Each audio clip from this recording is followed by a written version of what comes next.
Eu sou Mário Persona e essas são as respostas que eu dei aos que me perguntaram sobre a Bíblia. A sua dúvida é se os discípulos, no tempo dos evangelhos, podiam ser chamados de cristãos, poderíamos chamá-los de cristãos. Bem, ao ler a Bíblia, tenha em mente a passagem de 2 Timóteo 2,15, que diz assim: procura apresentar-te a Deus aprovado como obreiro que não tem de que se envergonhar, que maneja bem a palavra da verdade. No original grego, o verbo traduzido como manejar é repartir, ou mais precisamente, cortar corretamente. O sentido é o de separar cada parte, colocando-a no seu devido lugar, como quando se faz uma autópsia de um corpo, separando cada órgão segundo a sua função. Eu poderia responder a sua pergunta dizendo apenas um sim ou não. Mas um bom advogado não iria se dar por satisfeito apenas com isso. Todo bom advogado sabe que ao começar a redigir um contrato ou processo, é preciso identificar e qualificar as partes. Uma vez bem identificados e qualificados, o advogado passa a chamar uma parte simplesmente de locador ou vendedor e a outra de locatário ou comprador, num contrato de locação ou compra e venda, obviamente.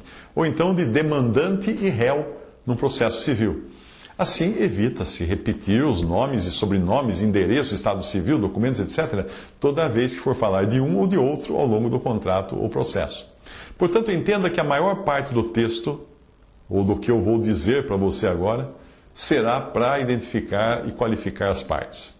Só assim nós entenderemos que os termos usados na Bíblia podem ter significados diferentes dependendo do lugar e do momento quando eles aparecem. Por exemplo, a palavra grega eclésia, traduzida como igreja, aparece em muitas partes do texto original do Novo Testamento, mas pode ter significados diferentes dependendo do contexto. Na maioria das vezes, ela é sinônimo do conjunto dos salvos por Cristo, mas nunca, absolutamente nunca, ela significa um edifício de pedras ou tijolos, com uma torre, com uma cruz em cima, nunca. Ninguém no período dos apóstolos diria que comprou tijolos para construir uma igreja, porque não faria sentido. Ela é edificada com pedras vivas, como escreveu Pedro. Vós também, como pedras vivas, sois edificados casa espiritual e sacerdócio santo para oferecer sacrifícios espirituais agradáveis a Deus por Jesus Cristo. 1 Pedro 2,5. Mas eclésia aparece também como uma reunião de pessoas em geral, como em Atos 19:32. Uns, pois, gritavam de uma forma, outros de outra, porque a assembleia, ou eclésia no original, caíra em confusão, e na sua maior parte nem sabiam por que motivo estavam reunidos. Agora, você teria coragem de dizer que esses, que no original são chamados de eclésia, e que no versículo 28 clamavam, grande é a Diana dos Efésios, você teria coragem de falar que eles eram discípulos de Cristo? Não. Veja, a mesma palavra, eclésia num lugar e eclésia no outro.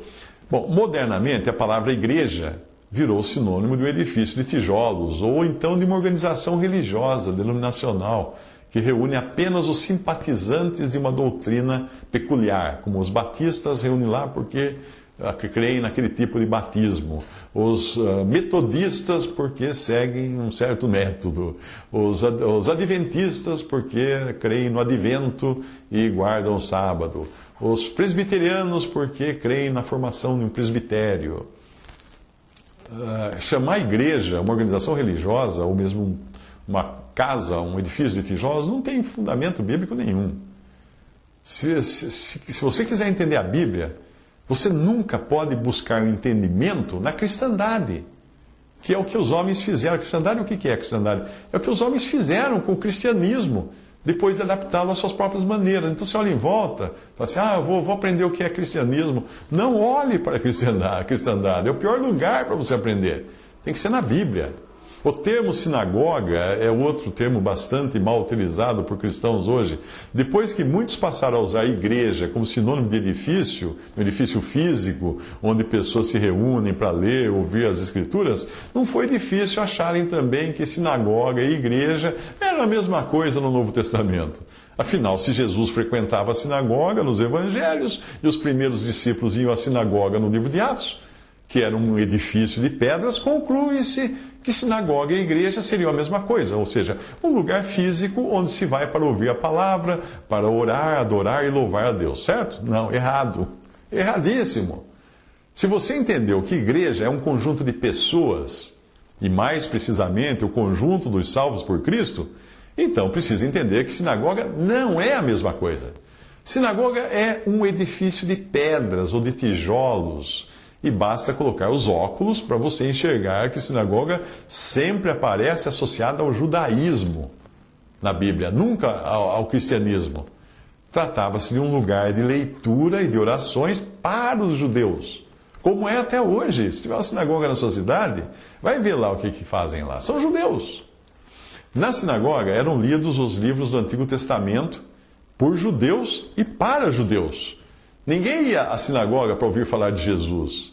Aí você diz, ia sim, porque nós encontramos os apóstolos pregando na sinagoga. Claro, porque eles iam lá para falar de Jesus e tentar convencer os judeus de que Jesus era o Cristo profetizado no Antigo Testamento. Eles iam lá pregar para judeus. Não iam participar de um culto lá. Em Atos 19, Paulo, entrando na sinagoga, falou ousadamente por espaço de 3 meses, disputando e persuadindo-os acerca do reino de Deus. Mas, como alguns deles se endurecessem e não obedecessem, falando mal do caminho perante a multidão, retirou-se deles e separou os discípulos, disputando todos os dias na escola de um certo tirano. E querendo Paulo apresentar-se ao povo, não lhe o permitiram os discípulos, e também alguns dos principais da Ásia, que eram seus amigos, lhe rogaram que não se apresentasse no teatro, que era onde ele estava depois se apresentando. Atos 19, de 8 a 9, e também os versículos 30 a 31. Bem, Paulo ia à sinagoga anunciar Cristo aos judeus, não fazia da sinagoga o lugar de reunião dos cristãos, de modo algum. Como também o fato dele ensinar o evangelho na escola de um certo tirano, não fazia dessa escola o primeiro seminário teológico, como querem alguns interpretar. E nem Paulo precisou estudar artes cênicas para se apresentar no teatro. Então anote aí, na sinagoga congregavam os judeus para estudar judaísmo. Tirano era um professor grego que dava aulas de filosofia e retórica na escola que levava o seu nome, que ele emprestou para Paulo. E o teatro era um espaço público, usado para peças teatrais e palestras. Para qualquer pessoa que quisesse falar, ia lá no teatro falar a sua palestra. Paulo aproveitou isso. Nada disso é igreja. E os apóstolos usavam lugares assim para pregar o evangelho. Simples assim.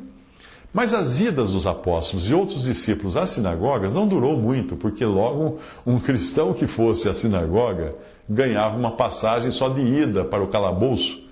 Os judeus prendiam e matavam seguidores de Cristo pelo crime de serem seguidores de Cristo, enquanto eles continuavam com as suas práticas de judaísmo nas suas sinagogas, que era o lugar deles.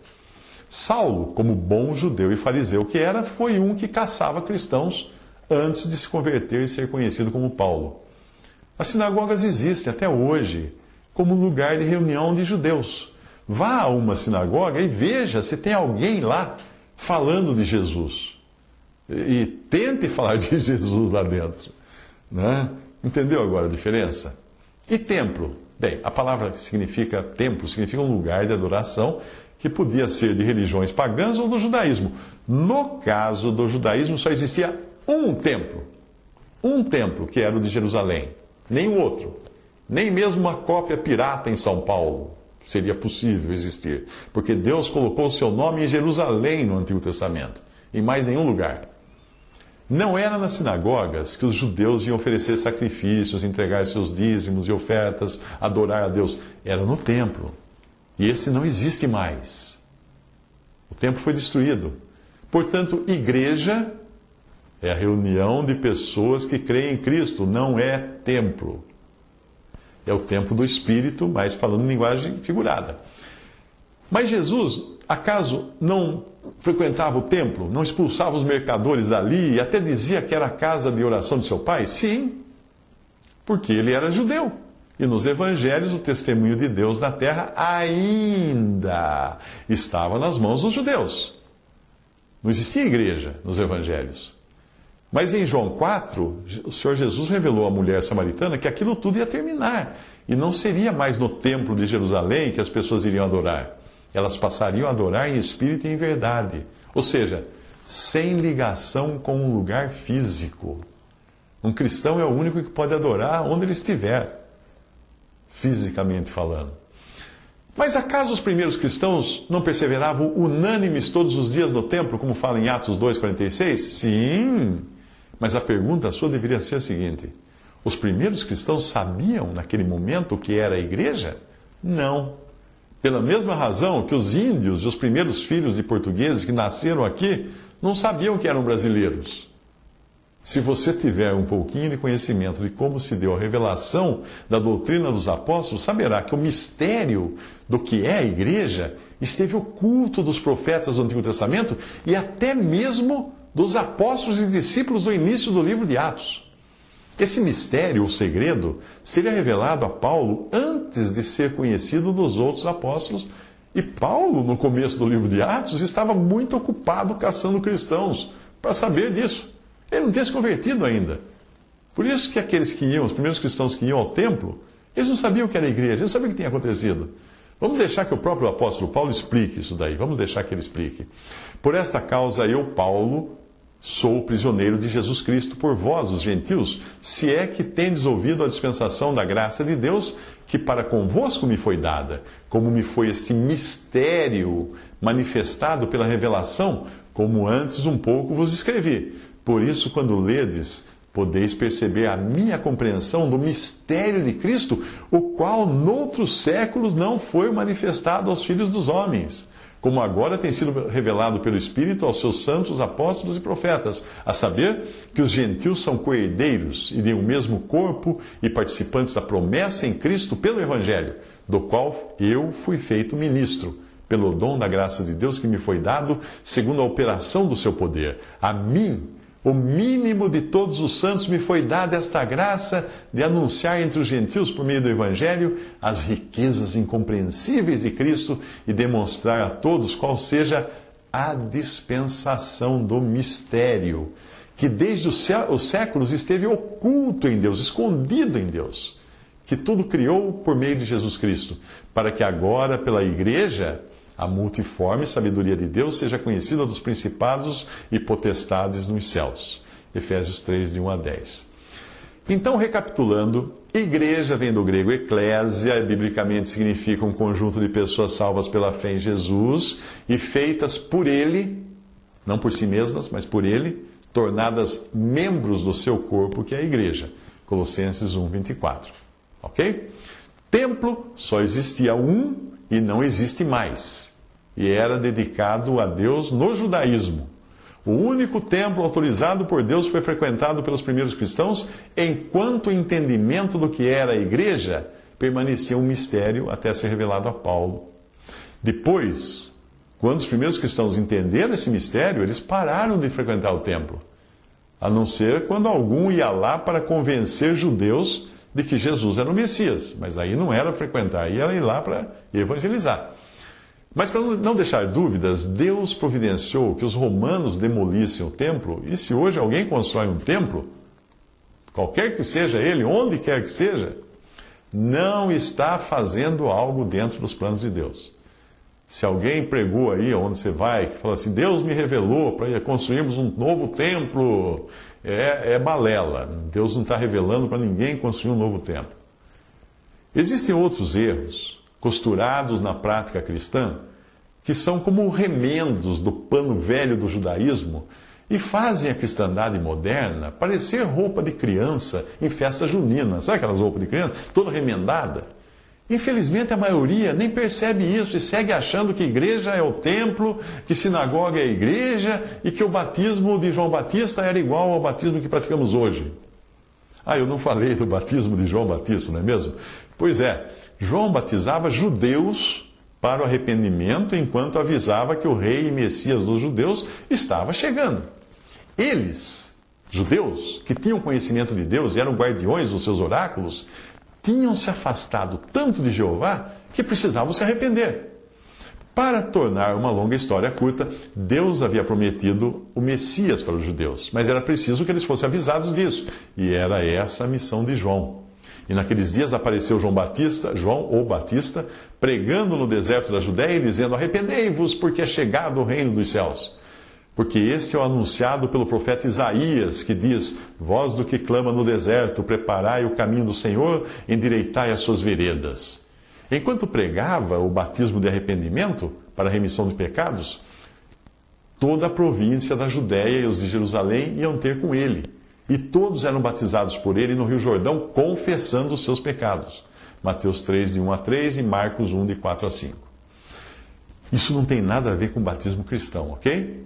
Para que você nunca mais se esqueça da missão de João, o Batista, pense nos batedores de motocicleta que precedem a limusine presidencial. Quando o presidente está indo em algum lugar de limusine, com seu carro oficial, vão aqueles soldados em motocicletas na frente, abrindo caminho. Eles abrem caminho no trânsito, eles tocam as suas sirenes para avisar que o presidente chegou. Quando o presidente chega ao seu destino, os batedores desaparecem, porque eles cumpriram a sua missão. João Batista era assim, exceto, obviamente, pela motocicleta. Ele avisava que o rei de Israel estava chegando e ele preparava as pessoas para recebê-lo, batizando-as com o seu batismo de arrependimento. João não batizava em nome do Pai, do Filho e do Espírito Santo, porque caberia a Jesus trazer essa nova revelação desconhecida dos judeus. Batizar ou lavar pessoas com água não era novidade para os judeus, porque no judaísmo havia rituais assim, como aquele em Êxodo 30, quando o Senhor ordenou a construção de uma grande pia de bronze, uma grande bacia de bronze, na qual Arão e seus filhos deviam se lavar antes de entrarem no tabernáculo. Aquilo era uma espécie de batismo do judaísmo. Mas se João antecedia o rei Jesus e preparava os seus súditos, tudo era feito visando o estabelecimento do reino de Cristo na terra. Se você voltar a colocar os seus óculos para ler os evangelhos de novo, você vai reparar que a partir de um certo momento, Jesus vai sendo rejeitado pelos judeus e começa a cortar suas relações com eles e os seus laços naturais com aquela nação. Ele até deixa de considerar Maria formalmente sua mãe, dando uma indicação clara dessa ruptura com o seu povo terreno. Veja a passagem: a multidão estava sentada ao redor dele e disseram-lhe: eis que a tua mãe e teus irmãos te procuram, estão lá fora. E ele lhes respondeu dizendo: quem é minha mãe e meus irmãos? E olhando em redor para os que estavam sentados junto dele, disse: eis aqui minha mãe e meus irmãos, porquanto qualquer que fizer a vontade de Deus, esse é meu irmão e minha mãe, e minha irmã e minha mãe. Marcos 3, 32 a 35. Lendo os evangelhos, você vai perceber também que a partir de certo ponto, João Batista é literalmente tirado de cena nessa nova concepção de coisas. Se Jesus veio para o que era seu e os seus não o receberam, como fala João 1,11, agora ele vai reunir discípulos de um reino futuro, que é chamado Reino dos Céus. No primeiro evangelho, evangelho de Mateus, porque de lá, dos céus, veio esse reino. Ou ele é também chamado do reino de Deus nos outros evangelhos, porque o Emanuel, ou Deus conosco, estava na terra, apresentando o escopo moral divino do seu reino. Esse reino, que estava no meio dos judeus, enquanto o seu desprezado rei andava aqui no meio deles, em Lucas 17, 21 fala disso, deixou essa forma quando Jesus ascendeu, subiu aos céus. Porém, o reino continuou presente. Mas agora é um reino em mistério, isto é, oculto aos olhos. Todavia, todos os que reconhecem o senhorio de Cristo estão incluídos na esfera desse reino visível, para o qual os princípios morais que regem esse reino foram ensinados por Jesus nos evangelhos, em especial nas parábolas. E aqui mais uma distinção importante de palavras. Jesus é rei para judeus. Para os judeus que participarem desse reino e que participarão desse reino, cuja manifestação é futura. Mas ele não é rei da igreja. É errado um cristão chamar Jesus de meu rei. e a menos que a sua noiva ou esposa chame você assim, né, você vai entender que existe uma grande diferença entre ser súdito de um rei e ser noiva de um senhor. Então anote aí, para nós cristãos desse período da igreja, há um só Deus, o Pai, de quem é tudo e para quem nós vivemos, e um só Senhor, Jesus Cristo. 1 Coríntios 8:6. Mesmo que você seja um cristão da Bahia, não é correto chamar Jesus de meu rei. Chame Jesus de Senhor e chame a Deus de Pai, que aí vai ficar biblicamente de bom tamanho. Mas talvez seja melhor eu nem mencionar que a igreja não é o reino, mas está atualmente na esfera do reino até sair da terra, quando então o reino continuará aqui, ainda não manifesto, por cerca de 7 anos. Serão anos de grande sofrimento para aqueles que não tinham escutado o Evangelho antes, e escutarão nesse período, se convertendo e sendo perseguidos até Cristo descer dos céus. Ele então colocará os seus pés no Monte das Oliveiras, irá julgar as nações e estabelecer o seu reino. Então, de forma manifesta, visível, concreta, real, para todos esses que ficarem na terra, numa terra parcialmente restaurada, para receber seus moradores. Porque não vai ser toda a terra restaurada, não. Tem lugares que vão continuar sem restauração. Mas, como eu disse, eu nem vou mencionar isso, porque é muita informação, isso aí daria um estudo separado. Voltando a João Batista, que pregava o evangelho do reino, que tinha chegado, que estava no meio deles, no qual se entrava pelo arrependimento e vivendo como era exigido de um súdito do rei Jesus. Isso nos evangelhos. Mas a partir da rejeição de Jesus, ele e seus discípulos continuaram a pregar o evangelho do reino, porém visando agora um reino futuro, onde os súditos de Cristo viveriam e reinariam com Cristo durante 1000 anos. Apocalipse 20, versículo 4. Neste mundo também. Não tem nada de céu, na esperança dos evangelhos, para os judeus.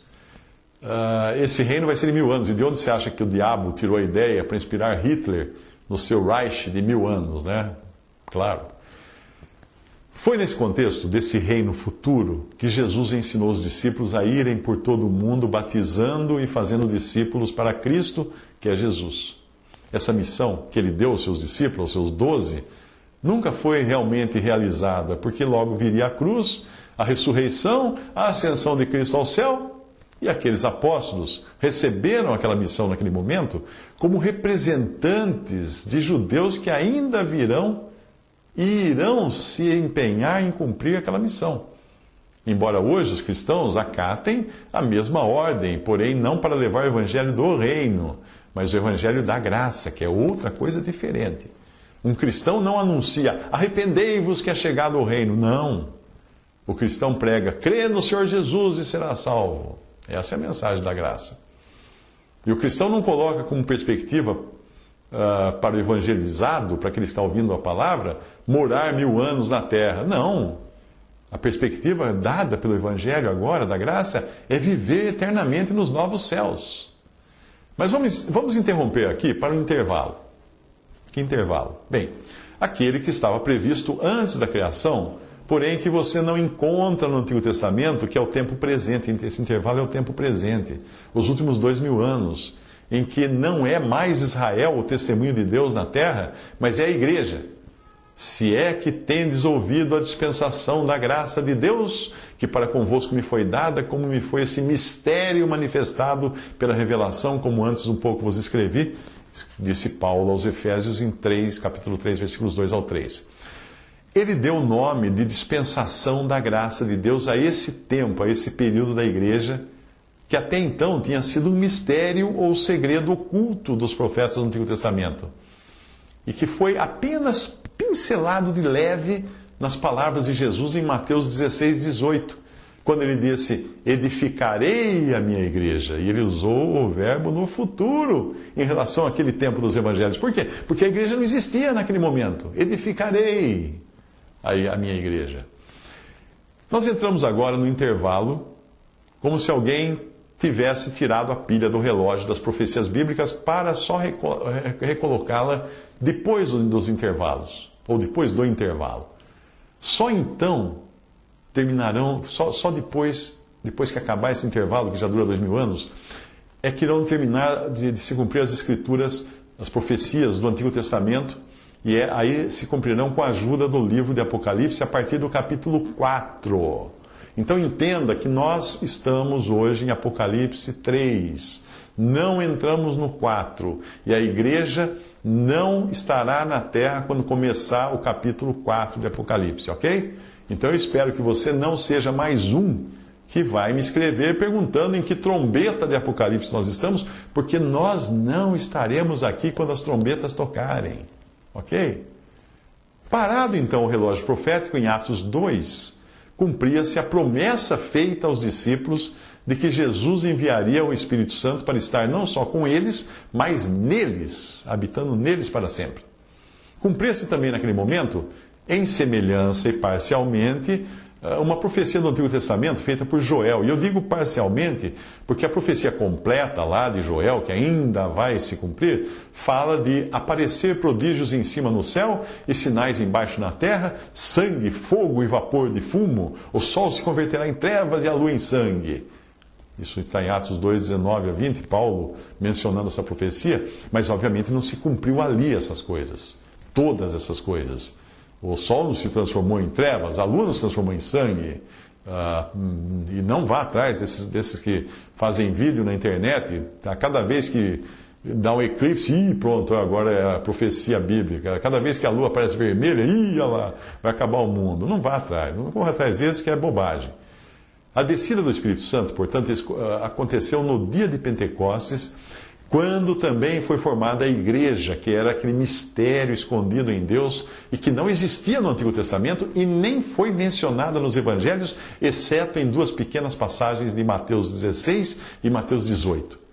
Nesse dia, em Atos 2, e somente nesse dia, ocorreu também o batismo no Espírito Santo, ao qual Paulo se referiu com essas palavras, abre aspas, pois todos nós fomos batizados em um Espírito, formando um corpo, quer judeus, quer gregos, quer servos, quer livres, e todos temos bebido de um Espírito. Fecha aspas, 1 Coríntios 12, 13. Você já viu aqueles filmes quando eles batizam um navio que vai ser lançado ao mar? Uma pessoa bate uma garrafa de champanhe no casco do navio, aquilo é o batismo do navio. Por quê? Porque aquele é o início, o princípio. Tudo que diz respeito àquele navio está incluído ali. Inclusive peças que eles não colocam no navio, todas as peças. Eles primeiro deslizam para dentro do mar e aí eles vão levando coisas que estão na terra e colocando peças lá dentro para terminar de montar. O navio é terminado de montar no mar já, boiando. Não na terra, porque senão ficaria muito pesado. Então, muitas coisas que eles podem levar depois, levam depois. Mas o batismo foi feito ali, no lançamento. É assim que foi o batismo no Espírito Santo, na formação da igreja. Agora coloque outra vez os seus óculos e você enxergará que Paulo, quando ele escreveu isso aos Coríntios, ele estava se referindo a um evento passado, quando o Espírito formou um corpo de judeus e gregos ou gentios, o que obviamente ocorreu antes de Paulo ter se convertido, antes desses coríntios se converterem. Mas eles foram batizados lá atrás, quando esse corpo, que é a igreja, se formou. Foram batizados no Espírito Santo na formação da igreja.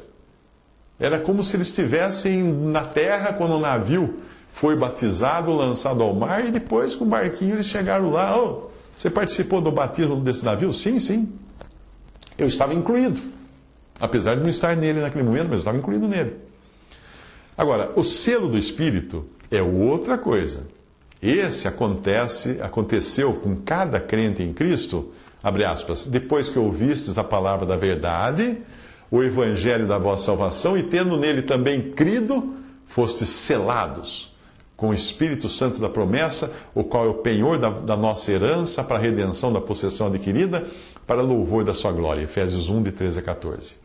E agora sim, selo do Espírito.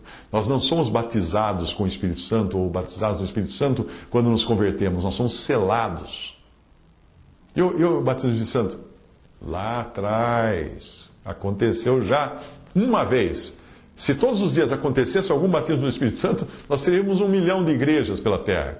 Mas aconteceu uma vez na formação da única igreja que existe, que é o corpo de Cristo.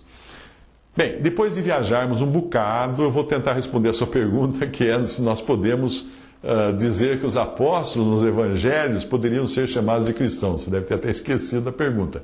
Bem, eu acho que já deu para você perceber que para se entender a Bíblia é preciso separar bem as coisas e colocá-las cada uma no seu devido lugar.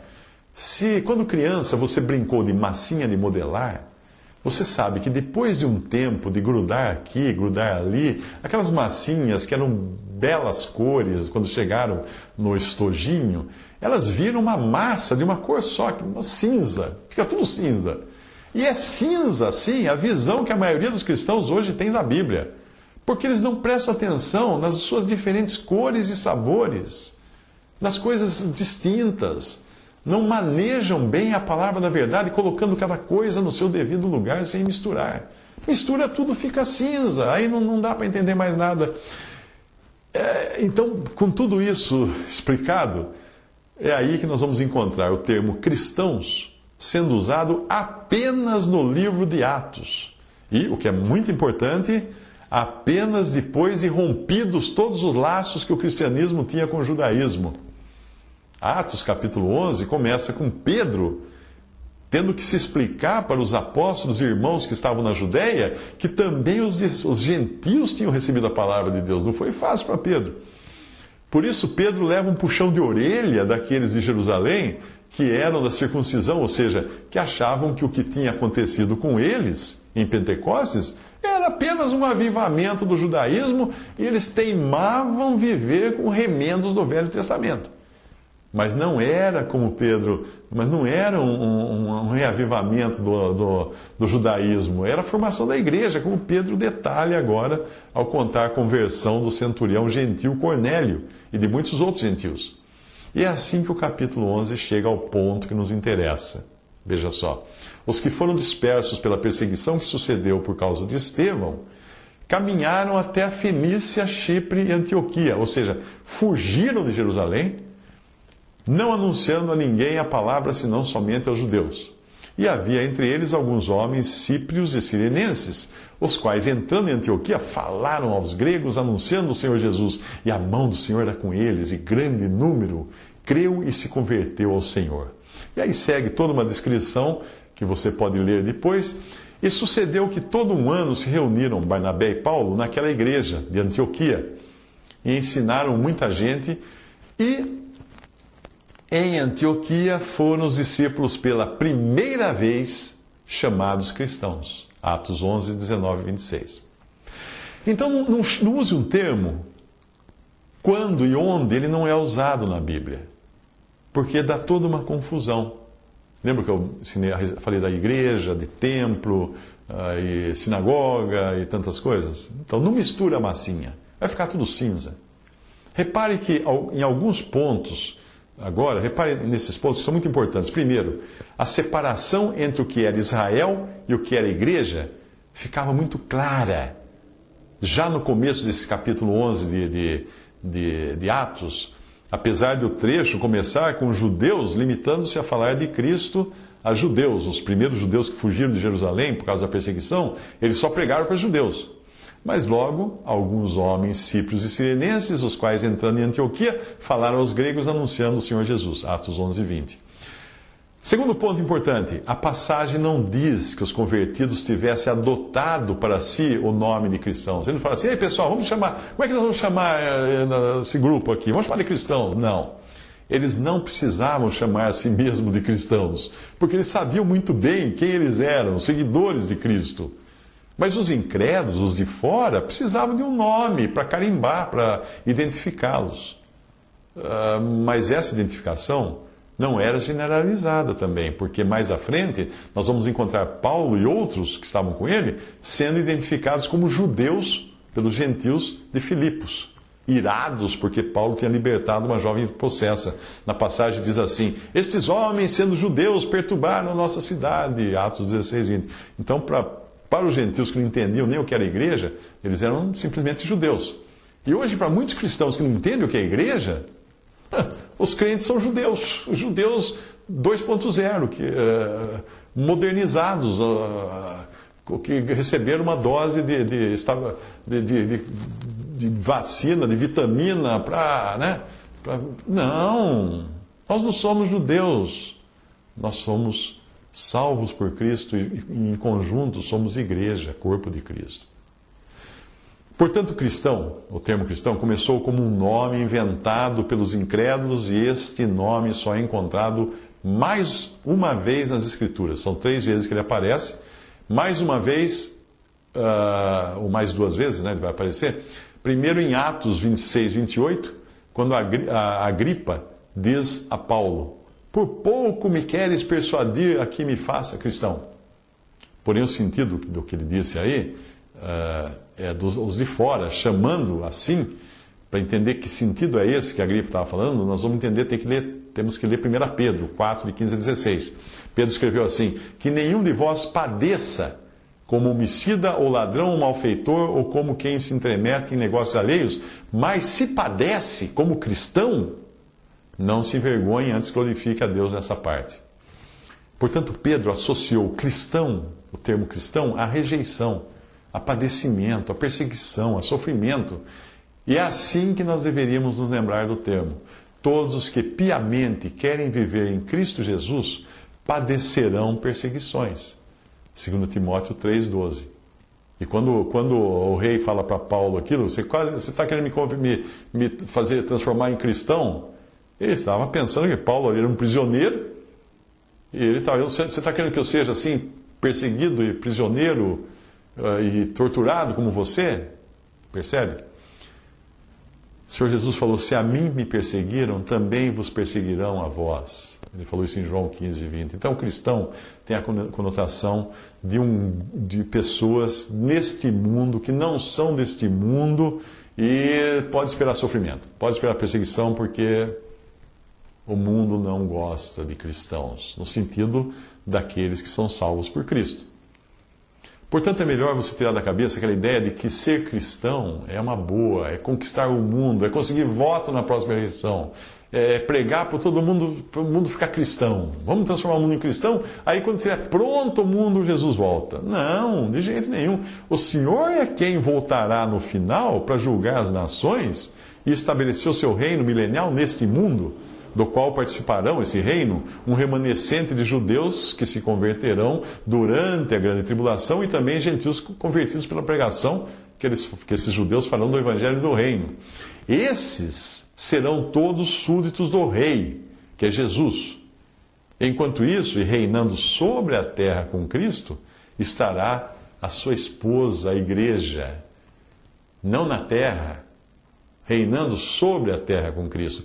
A esperança e cidadania do cristão não está em morar numa terra restaurada, mas sim no céu. A nossa cidadania, escreve Paulo, está nos céus, de onde esperamos ansiosamente um Salvador, o Senhor Jesus Cristo.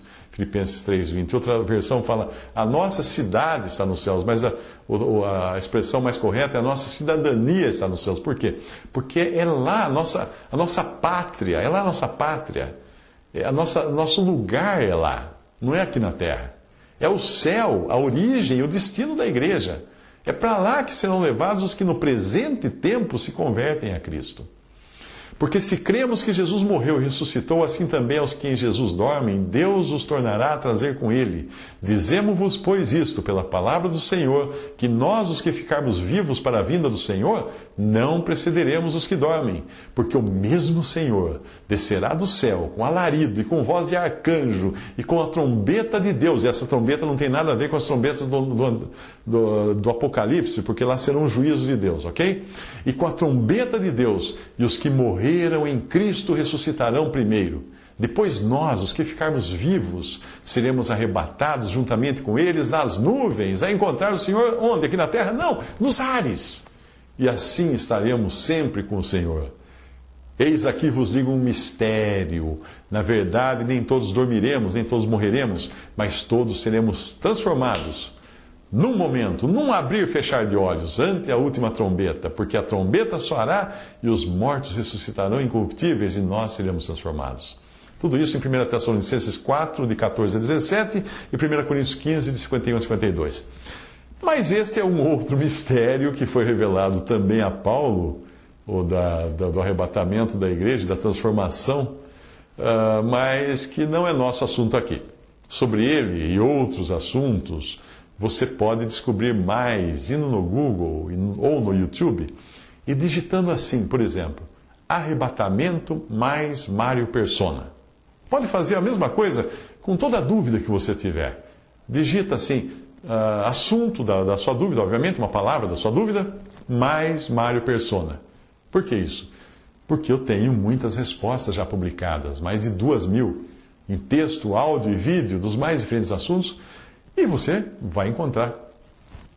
Passe o resto do dia hoje fazendo essas pesquisas, você vai ver quanta coisa interessante você pode aprender da palavra de Deus, não de uma religião, não de uma igreja, de uma denominação, de um pastor ou qualquer pessoa. Não, da palavra de Deus. Eu não sou pastor, eu não pertenço a nenhuma denominação.